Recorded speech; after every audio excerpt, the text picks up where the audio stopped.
Drag race legends, the most feared muscle cars on the strip. Welcome back to Vintage Wheels Chronicles. Today, we're stepping onto the drag strip, the battleground where legends are born and horsepower rules. In the golden age of muscle cars, some machines didn't just race, they terrorized the quarter mile. We're talking about cars so powerful, so aggressive, that they were banned, feared, and respected all at once. In this episode, we'll look at 3 of the most feared drag strip warriors of all time. These weren't your average muscle cars. They were purpose-built monsters designed to annihilate the competition. Whether it was raw Hemi power, Ford's factory racing magic, or lightweight insanity from Chevy, these cars rewrote the rules. Buckle up, because these machines came to destroy the strip and the stopwatch. Let's dive into the drag racing legends that left everyone else in the dust. 1. 1968 Dodge Hemi Dart Superstock. The 1968 Dodge Hemi Dart wasn't just a car, it was a missile with license plates. Dodge built this beast specifically for NHRA Superstock drag racing. Only around 80 were made, making it one of the rarest factory race cars ever. It came stripped down to save weight. No back seat, no heater, fiberglass front fenders, and acid-dipped doors. Under the hood, the legendary 426 Hemi engine, pushing out over 425 horsepower, though most racers knew it made far more. It featured a 12.5-to-1 compression ratio, dual 4-barrel carbs, and heavy-duty internals. These darts were capable of 10-second quarter miles with just a few bolt-ons. Chrysler even partnered with Hurst Performance to build them. They were sold with "not for street use" warnings. Dodge knew these weren't daily drivers. The transmission options were either a beefed-up TorqueFlite automatic or a 4-speed manual. Because of the insane torque, reinforced drive shafts and rear axles were necessary. The entire car weighed under 3,000 pounds, light enough to fly. Inside, the Dart looked like a racer's cockpit. Spartan, no frills, all business. Many owners added roll cages and slicks before even taking delivery. At the track, the Hemi Dart humiliated Corvettes, Camaros, and Mustangs. It became an instant legend in superstock classes, dominating in the late 60s. Despite being factory-built, it had the soul of a full-blown race car. Drivers like Dick Landy and Herb McCandless made the Hemi Dart famous on the national scene. Collectors today go wild for surviving examples, which now fetch hundreds of thousands of dollars. Its reputation? Untouchable. This was the kind of car that made people cross the street out of fear. It was purpose-built mayhem, and it delivered every single time. The Hemi Dart reminded everyone why Dodge ruled the drag strip. Its sound alone was enough to intimidate rivals at the starting line. Today, it remains one of the most feared machines ever unleashed on American pavement. And even now, over 50 years later, few cars have the same raw presence.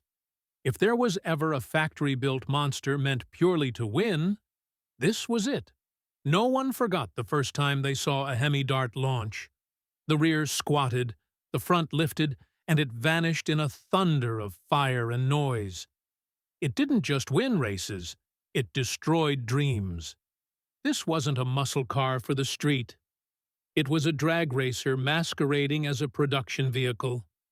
And it's still haunting the memories of anyone who dared to line up next to one. 2. 1964 Ford Thunderbolt. Before the Mustang, Ford built a monster. The 1964 Fairlane Thunderbolt. It looked like a conservative family car, but it was anything but. Ford's goal was simple: beat Chrysler and GM at the drag strip. So they crammed a massive 427 cubic inch V8 under the hood of a compact Fairlane. The result? A lightweight rear-wheel drive rocket that terrified anyone in the other lane. The Thunderbolt featured aluminum body panels, plexiglass windows, and stripped interiors. It even lacked sun visors and radio, all in the name of speed. Only about 100 units were built, most destined for NHRA drag racing. With over 600 horsepower in race tune, it could demolish the quarter-mile in the mid-10-second range. Its high-riser intake, twin Holly carbs, and massive torque gave it brutal acceleration.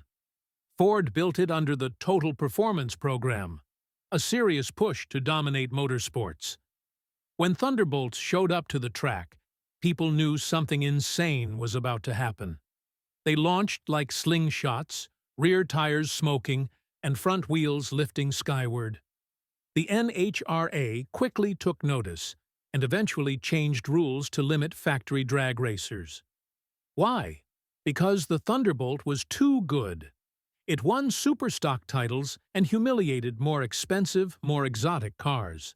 Today, it's one of the most sought-after drag machines ever created. Collectors prize originality, even though most cars were modified after leaving the lot.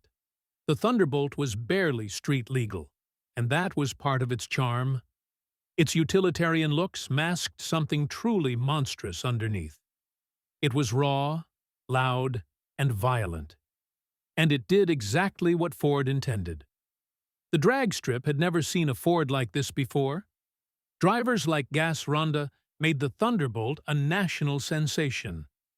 It took guts to drive one, and even more to race one. The Thunderbolt didn't just win, it dominated. Ford proved that with the right engineering, it could beat anyone. This wasn't just a car, it was a declaration of war. A handful survive today, and they remain prized artifacts of racing history. The sound of its open headers still sends chills down the spines of old racers. If the Hemi was brute force, the Thunderbolt was Ford's precision strike. It changed the game, and then the rules got rewritten because of it. To this day, it's hard to believe a car this aggressive came from the factory. But it did, and it left a legacy that still echoes across every drag strip in America. 3. 1968 Chevrolet Copo Camaro ZL1. Chevy had a secret weapon in 1968, and it wore a ZL1 badge. The Copo Camaro ZL1 wasn't your average Camaro. It was a factory loophole turned drag strip assassin. Copo stood for Central Office Production Order, a way dealers could special order cars outside normal options. Dealer Fred Gibb used this to get GM to install the all-aluminum 427 ZL1 racing engine into the Camaro. The result? One of the most powerful and rarest muscle cars in history. Only 69 ZL1 Camaros were ever made. The ZL1 engine was originally built for Can-Am racing, light, powerful, and brutally fast. It made over 500 horsepower out of the crate, despite being underrated on paper. The engine block alone cost more than most full V8s. The ZL1 Camaro wasn't just fast, it was devastating. With slicks and tuning, it ran 10-second quarter miles with ease. It came with heavy-duty suspension, 12-bolt rear axle, and Muncie close-ratio gearbox. It was also significantly lighter than big-block iron cars. Chevy didn't advertise the ZL1. They let the cars do the talking at the strip. And talk they did, often while embarrassing Dodge and Ford on race day. The ZL1 was never meant to be street-friendly. It was loud, expensive, and unforgiving. But it was the Camaro's ultimate form, sleek, simple, and stupidly fast. Despite the high price tag, around $7,200 in 1969, true racers jumped at the chance to own one. In the hands of drivers like Dick Harrell, the ZL1 dominated NHRA events. It looked like any other Camaro, but the competition quickly learned the truth. It was a wolf in wolf's clothing. The ZL1's rarity and performance make it a holy grail among collectors today. Many were destroyed on the track. Few survived in original condition. It was the kind of car you bought if you wanted to win, and had the guts. Chevrolet may have been late to the factory drag race party, but they ended it with a bang. This Camaro didn't just join the fight, it turned the tide. It made GM believers out of skeptics and nightmares out of rivals. The ZL1 proved that with the right vision, even the Camaro could become a track legend. It's a car that will never be built again, because nothing like it should be. And that's exactly why it's unforgettable. One of the fastest, rarest, and most dangerous cars ever to wear a bow tie. It left black stripes and broken egos everywhere it went. And for a lucky few, it brought drag strip glory that still lives on. So there you have it. 3 drag strip monsters that weren't just cars, but declarations of war on the quarter mile. The Hemi Dart, the Thunderbolt, and the Copo ZL1 didn't just win races, they rewrote the rulebook. These machines represented a time when manufacturers would do anything to be the fastest. They were dangerous, beautiful, and absolutely unstoppable. If you loved this trip through drag racing history, don't forget to like, subscribe, and hit that bell for more insane stories from the world of classic muscle.